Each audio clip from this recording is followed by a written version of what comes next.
Greetings to all our listeners. Welcome to the Stories of the Lockdown, a podcast by India Spend and Nicole Associates. Here, we seek to shed light on women's narratives during COVID 19.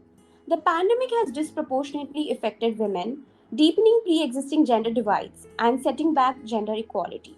While each episode will have a different sub theme, the broader focus will remain on women and their lives under the lockdown. For today's episode, I, Mehak Mittal from Nicole Associates, will be your host. I am joined by Mr. Ravi Goel, Director at Shaktisali Mahila Sangathan Samiti. To begin with, sir, I would request you to introduce the foundation and tell us about the kind of work you undertake. Thank you महक। सबसे पहले सबको नमस्कार। जो हमारी संस्था है शक्तिशाली महिला संगठन समिति, वो मध्य प्रदेश के बहुत बैकवर्ड डिस्ट्रिक्ट है शिवपुरी जिला, उसमें करीब 100 गांव में काम कर रही है। और जो हम लोग काम कर रहे हैं वो महिलाओं के स्वास्थ्य को लेकर और किशोरी बालिकाओं के स्वास्थ्य को लेकर कर रहे हैं। अभी जो हम फोकस है, हमारा फोकस एरिया वो महिलाओं और किशोरियों में एनीमिया की प्रॉब्लम, बच्चों में कुपोषण और गर्भवती माताओं में स्वास्थ्य की समस्या, वो हमारा फोकस एरिया है जिस पर कि हम लोग काम कर रहे हैं। बहुत बढ़िया सर। सर, तो क्या आप हमें बताना चाहेंगे कि आपकी समिति कैसे प्रोग्राम्स कंडक्ट करती है और ये प्रोग्राम्स पैंडेमिक में कैसे कंडक्ट हुए?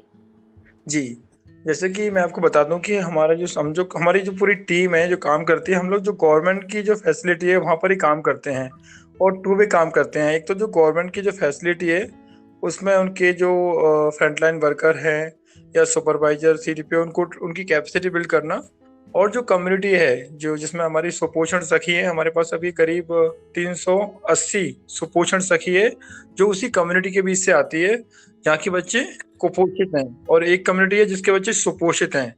तो हमने वहाँ से सुपोषण सखी बनाई हुई हैं जो कि महिलाओं को सपोर्ट करती हैं। लॉकडाउन था, वे फर्स्ट राउंड और सेकंड राउंड में पूरा लॉकडाउन लगा हुआ था, तो कम्युनिटी में जो हमारी सुपोषण सखी है चूंकि वो विलेज में ही मौजूद थी तो उसने वहाँ बहुत अच्छे से काम किया। और सेकंड थिंग हमारी है न्यूट्रिशन चैंपियन, जो कि हम लोगों ने किशोरी बालिकाओं में से उनके ग्रुप से आइडेंटिफाई की हुई हैं। हर एक गांव में 10 न्यूट्रिशन चैंपियन जो किशोरी बालिकाओं में एनीमिया की समस्या, उनकी स्वास्थ्य संबंधी समस्या, मेंस्ट्रुअल हाइजीन की समस्या, इस पर काम कर रहे हैं। सर, क्या आप उन प्रोग्राम्स के बारे में बात करना चाहेंगे जिनका नाम सुपोषण समिति है, जैसे कि, और जो बाकी प्रोग्राम्स आप कंडक्ट करते हैं? जैसे कि हम लोग काम कर रहे हैं स्वस्थ भारत एवं सुपोषण परियोजना, जो कि हम लोग CSR से कर रहे हैं, जिसमें कि हम लोग समुदाय में सुपोषण सखी और न्यूट्रिशन ला सकते हैं, कैसे कम्युनिटी में चेंज ला सकते हैं और कैसे महिलाओं के स्वास्थ्य में सुधार ला सकते हैं, उसके लिए हम लोग काम कर रहे हैं। और जो मैं बात करूं अगर कोविड-19 जो पेंडेमिक की, और जो कि अगर फर्स्ट वेव था और सेकेंड वेव था, तो फर्स्ट वेव में हुआ था तो महिलाओं को उन पर बहुत ज्यादा ओवरलोड आ गया था, काम का भी प्लस बच्चों का भी। और दूसरा जो रोजगार का, जैसे हम जहाँ काम कर रहे हैं वो सभी शहरिया कम्युनिटी, तो डेली कमाते हैं, डेली खाते हैं। अगर वो डेली नहीं जाएंगे तो वो उनका घर में चूल्हा नहीं चलेगा, तो उन लोगों को हम लोग काम करते हैं। तो हमने फर्स्ट वेव में करीब 1500 फैमिली को राशन प्रोवाइड कराया था। जी सर। प्रोवाइड किया था राशन, बच्चों को करीब 10,000 बिस्किट वगैरह प्रोवाइड कराए थे। और जो माइग्रेट लेबर है, जो हमारे यहाँ से, चूंकि पूरा नेशनल हाईवे 3 लगा हुआ है, तो जो भी महाराष्ट्र का, यूपी की जो लेबर बिहार की जा रही थी, उन लोगों को भी हम लोगों ने खाना वगैरह और ये सब उनको मदद किया था जो भी उनको नीड थी। ये मैं बात कर रहा हूँ आपको वेव फर्स्ट में। अब जब सेकेंड वेव की बात आई तो यहाँ जो ज्यादातर समस्या हुई, ऑक्सीजन की समस्या, ज्यादा दिक्कत थी कि ऑक्सीजन नहीं मिल पा रहा था। गांव में तो और ज्यादा हालत खराब थे, शहरों में तो थे ही थे, बट गांव भी इस बार अछूते नहीं रहे। इस बार मतलब गांव में पेशेंट थे तो वो टेस्टिंग नहीं करा रहे थे, वो छुपा रहे थे। अगर किसी को अगर कोविड हो गया तो वो, क्योंकि लोग उनकी हंसी उड़ाते थे, अगर गांव में किसी कोई हो गया तो सब उसको इग्नोर करते थे, अवॉइड करते थे और बहुत बहुत गलत उसके बारे में बातें करते थे, मतलब। तो टेस्टिंग करने से डर रहे थे। तो हमने क्या किया, जो फ्रंटलाइन टीम थी उसमें कि हमारी आंगनबाड़ी वर्कर, आशा, ANM और हमारी सुपोषण सखी, उनको हमने PPE वगैरह पूरा प्रोटेक्शन के लिए इनको प्रोवाइड किया। साथ में जो पॉजिटिव आया कि आपको अपना टेस्टिंग कराइए, अगर आपको कोई भी सिम्टम्स आ रहा है डरने की कोई बात नहीं है, उसको फोकस किया।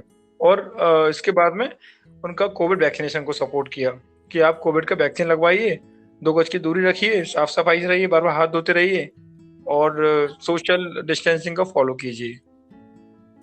जी सर। सर, आशा और आंगनवाड़ी वर्कर्स पे तो हम फिर से आएंगे, पर मैं ये जानना चाहती हूँ कि कोविड-19 का जो पैंडेमिक हुआ, उससे जी औरतों के काम पर क्या असर पड़ा? उनके काम छिन गए, और ये असर मर्दों में और औरतों में कैसे फर्क करता है? देखिए, गांव में मैं जितने मेरा अनुभव है गांव में, करीब 15 साल का, गांव में सबसे ज्यादा काम महिलाएं करती हैं। पुरुष तो या तो अपना जुआ खेल रहा है, ताश खेल रहा है, या दारू पी के पड़ा रहता है। तो हम्म। जैसे ही पेंडेमिक आया तो सडनली वो उसके लिए तैयार ही नहीं थी महिलाएं, और उनका रोजगार उनका छिन गया। मतलब जो भी हम्म। तो वो आसपास के शहर में आते थे काम के लिए, या पास के गांव में जाते थे काम के लिए, वो सब उनका बंद हो गया, क्योंकि लॉकडाउन लग गया। इसके साथ हम्म। साथ जो मनरेगा के वगैरह के काम थे तो वो भी सब बंद हो गए। तो उनको दोहरी मार पड़ी।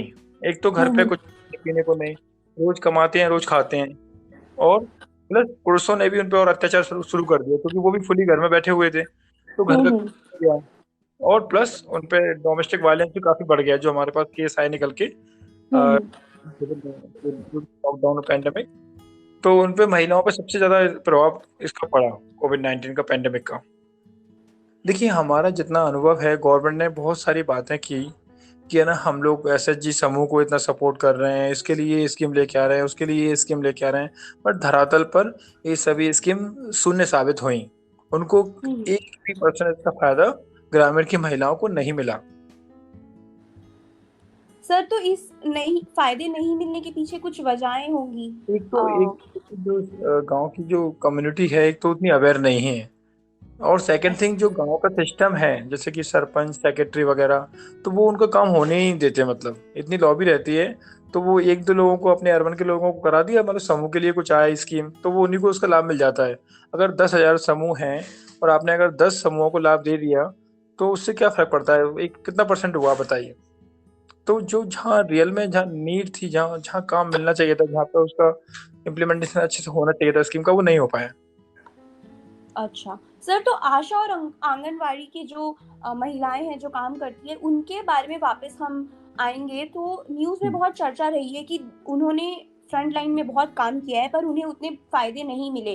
तो आप उनकी सिचुएशन के बारे में क्या बताना चाहेंगे? देखिए, हम लोग आशा और आंगनबाड़ी वर्कर के साथ करीब 15 साल से बहुत क्लोजली काम कर रहे हैं, और हमने उनकी जो स्थिति है उसको बहुत करीबी से देखा है। आंगनबाड़ी कार्यकर्ता की बात करें तो उससे इतना ज़्यादा काम कराया गया, पूरा पूरा उन पर इतना बोझ लाद दिया गया कि आपको ना हर घर जाना है, सैम ये करना है, वो करना है, और उसके एवज में उसको अलग से कोई भुगतान नहीं किया गया। आंगनबाड़ी केंद्र बंद थे सिर्फ नाम के लिए, लेकिन उससे सब काम कराए गए।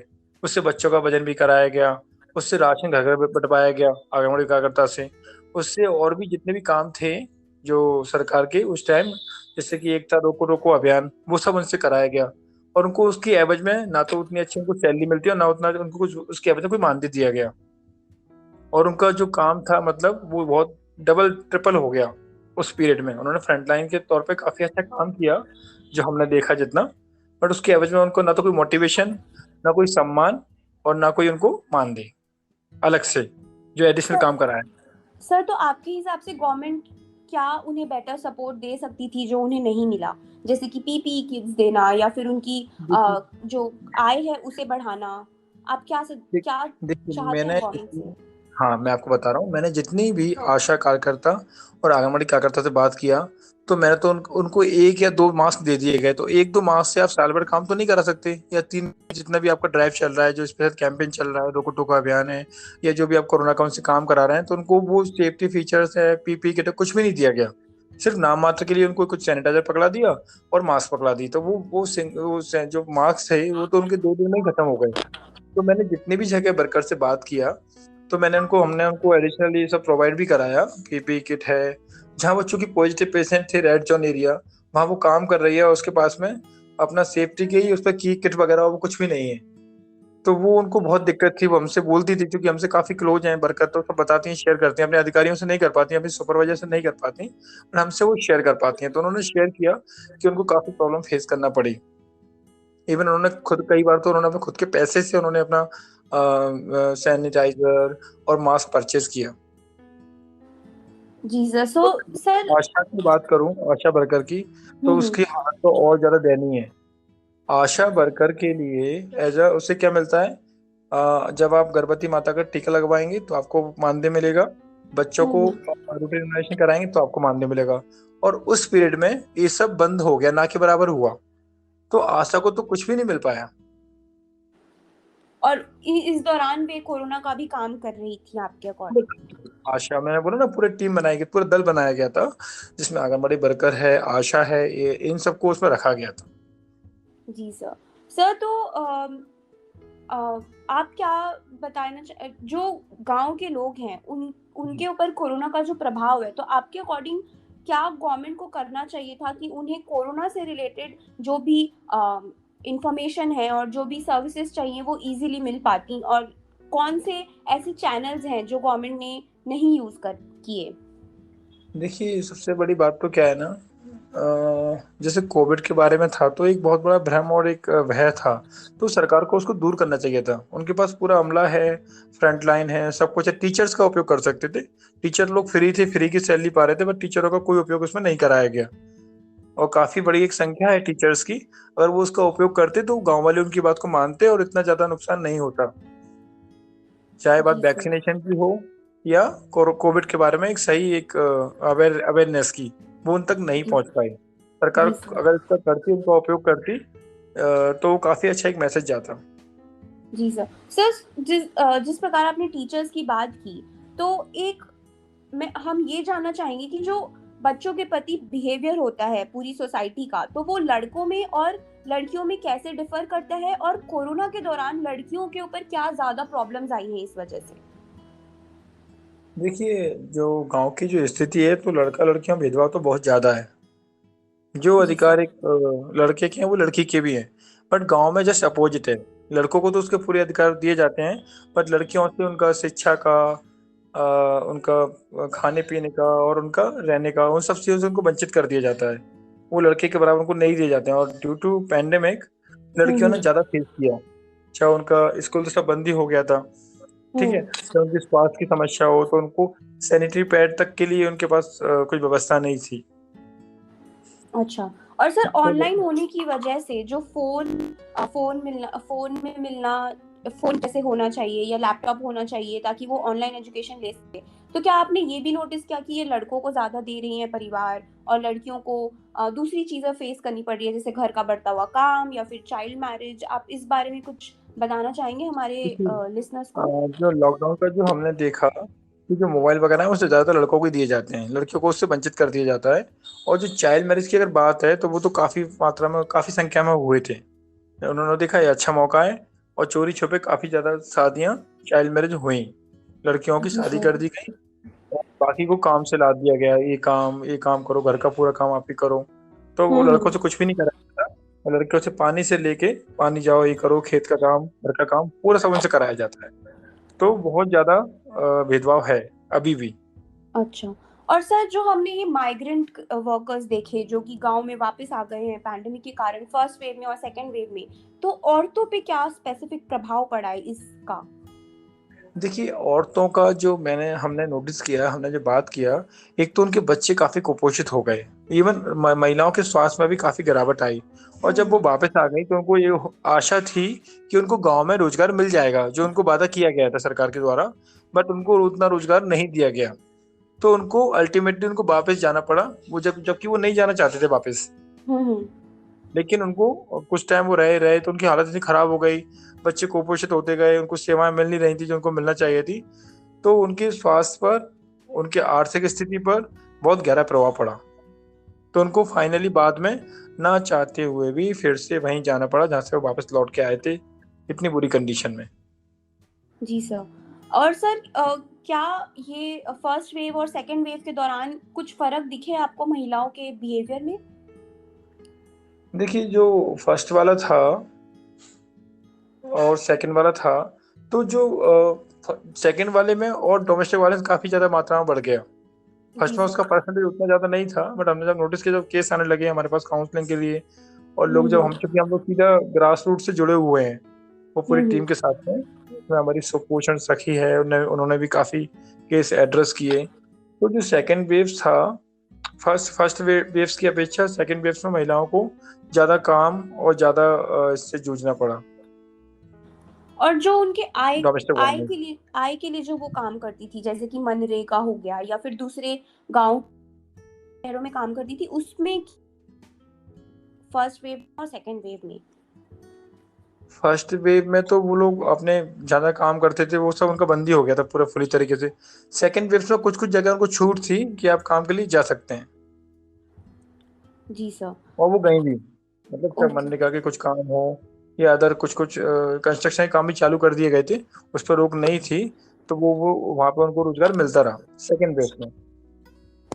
और सर क्या इन्हें ये भी इनकी जो आय है इस मनरेगा के काम से, क्या इन्हें ये भी मिलने में तकलीफ हुई? देखिए, जो मनरेगा का वो काम तो कर देते हैं, बट जब सेक्रेटरी और रोजगार सहायक जो होते हैं ना गांव में, वो पैसा देने में काफी आनाकानी करते हैं, उनसे उनके डॉक्यूमेंट रखवा लेते हैं, उनसे झूठे अंगूठे लगवा लेते हैं, और जब उनके खाते में पैसा आता है तो आधा पैसा खुद रख लेते हैं। तो वो बहुत बुरी कंडीशन है। तो उनको पैसा काम करने के बाद पैसा लेने में भी काफी संघर्ष करना पड़ता है, खास तौर से जो आदिवासी समुदाय है, शहरी समुदाय है, जिनके लिए हम लोग काम कर रहे हैं, उस समुदाय को।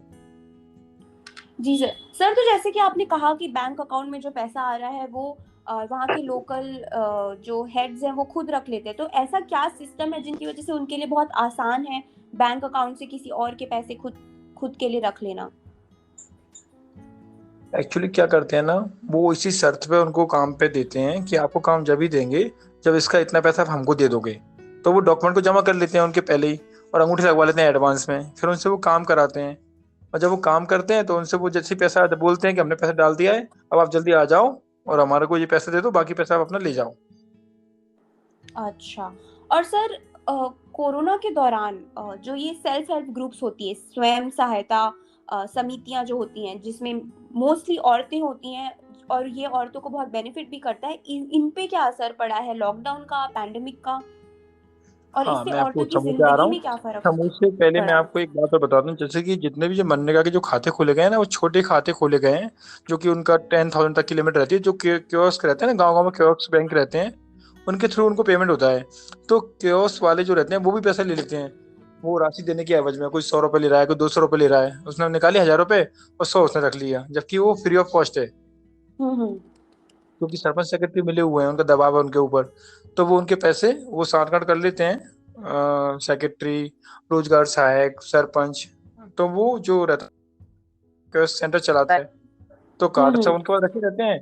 और वो फिर जब भी पैसा लेने आता है तो उनसे इतना पैसा दे के जाओ तभी आपको पैसा मिलेगा, और तभी उसको पैसे देते हैं। आपने बात की समूह की, देखिए स्वयं सहायता समूह का एक बहुत अच्छा कॉन्सेप्ट है। बट हमारे यहाँ क्या हो रहा है ना, जैसे कि मैं आपको हमारे यहाँ का एग्जांपल दे रहा हूँ डिस्ट्रिक्ट का। हमारे यहाँ नियर अबाउट 10,000 एसएचजी होंगे, खासतौर से महिलाओं के भी काफी हैं, और उनको लोन वगैरह भी काफी दिया गया। लेकिन जो गांव वो ऑन पेपर ज्यादा है, मतलब अगर आप धरातल पर देखेंगे तो धरातल पे वो ना के बराबर है। तो वो जी महिलाएं सर। काम करना भी चाहती हैं, लेकिन इतना करप्शन है कि उनको वहां तक उनकी पहुंच नहीं है, वो पहुंच नहीं पाती, या उनके खाते में पैसा नहीं आ पाता। तो इस चक्कर से वो ना, मतलब करने के बावजूद भी, उनकी इच्छा के बावजूद भी वो कुछ नहीं कर पाती हैं। तो उनको थोड़ा ट्रांसपेरेंट किया जाए, सीधे उनके उसमें दिया जाए, कुछ मशीन वगैरह से काम करा लेते हैं, मशीन को प्रोवाइड कराई जाए जो वो चाहती हैं, तो वो अच्छा काम इसमें हो सकता है एसएचजी में। जी सर। तो पैंडेमिक के दौरान एसएचजीज में जो ऑलरेडी काम था, क्या वो कम हुआ, और किस वजह से कम हुआ? और आगे आगे आपको पैंडेमिक के बाद या अभी जो सिचुएशन है उसके दौरान क्या दिख रहा है कि इन स्वयं सहायता समूह का क्या इफेक्ट आया है उन पे? देखिए, एसएचजी का काम पेंडेमिक में उनका बजट बढ़ा, लेकिन वो एक ही तबके को दे दिया गया। जो सबको मिलना चाहिए था वो सबको नहीं मिल पाया। मैंने आपको बोला कि 10,000 एसएचजी फॉर एग्जाम्पल हमारे यहाँ पे थे या हैं। हम्म। तो उनमें से उन लोगों ने 200 को 300 को दे दिया गया। उनमें से कुछ उनके क्लोज हो सकते हैं, कुछ उनके पहचान के हो सकते हैं, या कुछ जो है ना, जो बड़े बड़े समूह हैं जो काफी फेमस है, तो उन्हीं को वो दे दिया गया। जिन जो सबको जहाँ आवश्यकता थी उन एसएचजी, छोटे छोटे एसएचजी की, उनको वो नहीं पहुंच पाया क्योंकि फंड खत्म हो गया। ओके। और और काम, तो आप क्या ये बताना चाहेंगे कि ये जो एसएचजीज होते हैं वो काम क्या करते हैं और पैंडेमिक में वो काम कैसे बंद हो गया? देखिए एसएचजी में मैं आपको बता दूं, जैसे एसएचजी के जो ज्यादातर गांव का जो काम है ना, वो एमडीएम में जो रहता है खाना सप्लाई करते हैं। वो जो छोटे छोटे समूह बने हुए हैं, स्वयं सहायता समूह, तो वो आंगनबाड़ियों के बच्चों को खाना देना था तो वो बंद हो गया। उसकी जगह वो ड्राई राशन वगैरह कुछ हो गया। इसके अलावा वो मास्क वगैरह बना रहे थे अपने अपने लेवल पर, या स्कूल की ड्रेस बनाते हैं तो स्कूल बंद थे तो ड्रेस का काम बंद हो गया। ऐसे कुछ लोग पापड़ बनाते हैं, कुछ अगरबत्ती बनाते हैं, तो वो लॉकडाउन की वजह से सब उनका बंद हो गया। जी सर। सर तो अब आगे बढ़ते हुए अगर हम देखें कि नुकसान तो हो चुका है, पर आप क्या रेकमेंडेशंस देना चाहेंगे कि हम ये औरतों की तरफ जो नुकसान हुआ है उसको कम कर सकें और उनकी जिंदगियों को थोड़ा आसान बना सकें? कुछ रिकमेंडेशंस आपकी जैसी जो ऑर्गेनाइजेशंस हैं उनके लिए, और कुछ गवर्नमेंट के लिए आप क्या सजेस्ट करना चाहेंगे? देखिए जो जैसे कि जो गांव की महिलाएं हैं, जो उनकी हम्म। समस्याएं हैं, तो हमारा जो फ्रंटलाइन वर्कर है उनको थोड़ा सपोर्ट करें। समुदाय से उनकी समस्या निकलवा कर उसका सॉल्यूशन निकलवाएं, कि जहाँ पे जो नीड है उसको वही प्रोवाइड कराया जाए। ये नहीं कि कुछ भी सब सब स्कीम सबके लिए एक जैसी बनाई जा रही है, उसका लाभ सबको नहीं होगा। और जो महिलाएं हमारी जो मुख्य धारा से वो वंचित हैं, उनको मुख्य धारा में लाने का प्रयास किया जाए। चाइल्ड मैरिज को रोका जाए, बच्चों को अच्छे साक्षर किया जाए, उनको पढ़ाया जाए, लिखाया जाए। उनको बेटी बचाओ बेटी पढ़ाओ, बेटियों को सिखाओ भी। हम्म। अभी हम बात कर रहे हैं बेटी बचाओ बेटी पढ़ाओ, बस इससे हम आगे बढ़ ही नहीं पा रहे। जबकि वो सीखना चाहती हैं। हम जब भी गांव में जाते हैं हमसे बोलते हैं किसी को सिलाई सीखना है, किसी को कढ़ाई सीखना है, किसी को अगरबत्ती बनाना सीखना है, किसी को मशरूम की खेती करना है, किसी को छोटी छोटी नर्सरी लगाना है, किसी को पोषण वाटिका लगाना है। हमने, आप बिलीव नहीं करोगे, हमने करीब 5,000 फैमिली में पोषण वाटिका लगवाई। तो उन पोषण वाटिकाओं से उन्होंने एक तो अपना एनीमिया दूर किया, साथ में अगर ज्यादा सब्जियां हो रही थी उन्होंने उसको गांव में बेचा भी, छोटी छोटी पोषण वाटिका के माध्यम से। उसमें तोरई, लौकी है ना, बहुत सारे उन्होंने अपनी हरी पत्तेदार सब्जियां लगाई, खुद भी खाई, अपनी फैमिली में भी खिलाया और मार्केट में भी बेचा। तो इस टाइप के जब नवाचार करेंगे तो उनका स्वास्थ्य भी अच्छा होगा, महिलाओं का, उनकी स्थिति नॉर्मल होगी और उनको इनकम भी बढ़ेगी। तो ऐसे काम कराए जाएं, एक तो जिससे महिलाओं का इनकम बढ़े और उनको खुशी भी मिले वो काम करने में जो वो करना चाहती हैं। जी सर। सर एक आखिरी क्वेश्चन मैं पूछना चाहूँगी कि जो गवर्नमेंट ने पैंडेमिक के दौरान काम किया, तो उसमें गवर्नमेंट का क्या रोल हो सकता है कि वो आपके जैसे ऑर्गेनाइजेशंस के साथ कनेक्ट करके जो पीड़ित लोग हैं जिनके ऊपर कोरोना का प्रभाव पड़ा है उनकी मदद कर सकें?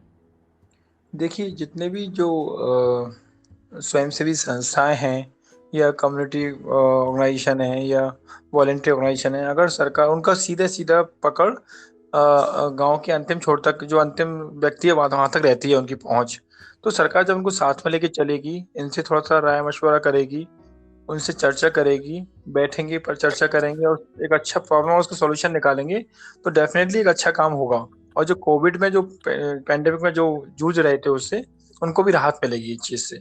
और आगे जैसे कि थर्ड वेव क्या सुन रहे हैं, तो उससे भी हम लोग बच सकते हैं अगर इनको आगे साथ लेके चलेंगे तो। जी सर। सो तो जैसे आपने थर्ड वेव की बात की, तो आपकी आपकी संस्था ने क्या कुछ प्रिपरेशन की है थर्ड वेव को फेस करने के लिए? हाँ, देखिए जैसे कि हम जो काम कर रहे हैं 100 आंगनबाड़ी सेंटर 100 गाँव में, तो हमने सभी गाँव में अपना 5-5 सुपोषण सखी और 10-10 न्यूट्रिशन चैंपियंस को पूरी तरीके से ट्रेन कर दिया है। सबको हम लोगों ने हाइजीन और किट दे दिया है। सब लोगों को मास्क, सैनिटाइजर और साबुन प्रोवाइड कर दिया है। और हमने बोला कम्युनिटी को कि वो एक तो वैक्सीनेशन के लिए प्रमोट करें, हर एक व्यक्ति वैक्सीनेशन अपना कराए, और जो कोविड का अप्रोप्रिएट बिहेवियर है उसका खुद भी पालन करें और दूसरों से भी कराएं, जिससे कि हम लोग थर्ड वेव से बच सकते हैं। और सबसे ज्यादा प्रभाव जैसे कि बच्चों को पे होगा, ऐसा सुनने में आ रहा है। तो हम लोगों ने, क्योंकि हम बच्चों के लिए ज्यादा फोकसली काम करते हैं, तो बच्चों को हम कैसे प्रोटेक्ट कर सकते हैं, उसके लिए बड़े लोग सब अपना वैक्सीनेशन कराएं और थोड़ा सा जो अप्रोप्रिएट बिहेवियर है कोविड का उसका पालन करें।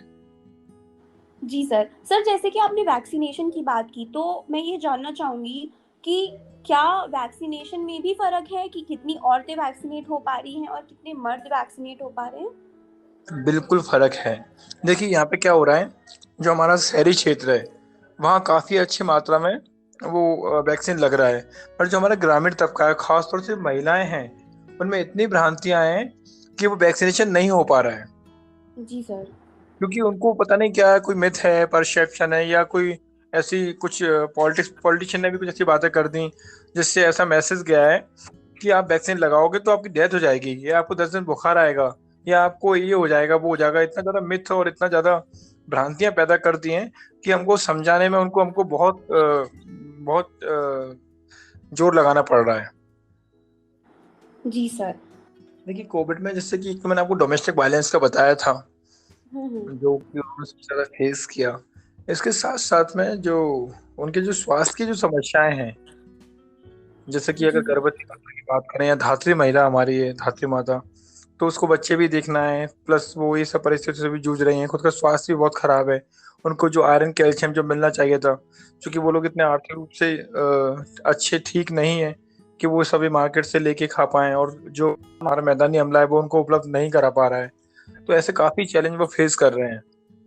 तो उनको थोड़ा सब लोग सपोर्ट करेंगे, उनको थोड़ा सा जागरूक करेंगे, और हमारी गर्भवती माताएं, किशोरी बालिका, धात्री माताओं को समझाइश देंगे, और उनको जो भी आयरन कैल्शियम जो उनको मिलना चाहिए था वो उनको मुहैया कराएंगे, तो निसंदेह उनका स्वास्थ्य अच्छा होगा, और उनका जीवन यापन के लिए लाइवलीहुड्स का कुछ नया स्कीम चलेगा, कार्यक्रम चलेंगे, तो उनको काफी फायदा मिलेगा इससे। देखिए, और जो एक सोच है ना, हम्म। जो पुरुषवादी समाज वाली सोच है, वो थोड़ा बदलने की आवश्यकता है। महिलाओं के प्रति जितनी भी हिंसा हो रही है, या उनके प्रति जो जिस नज़र से देखा जा रहा है, या उनके साथ जो वायलेंस हो रहे हैं, तो वो सोच बदलने की आवश्यकता है। जी सर।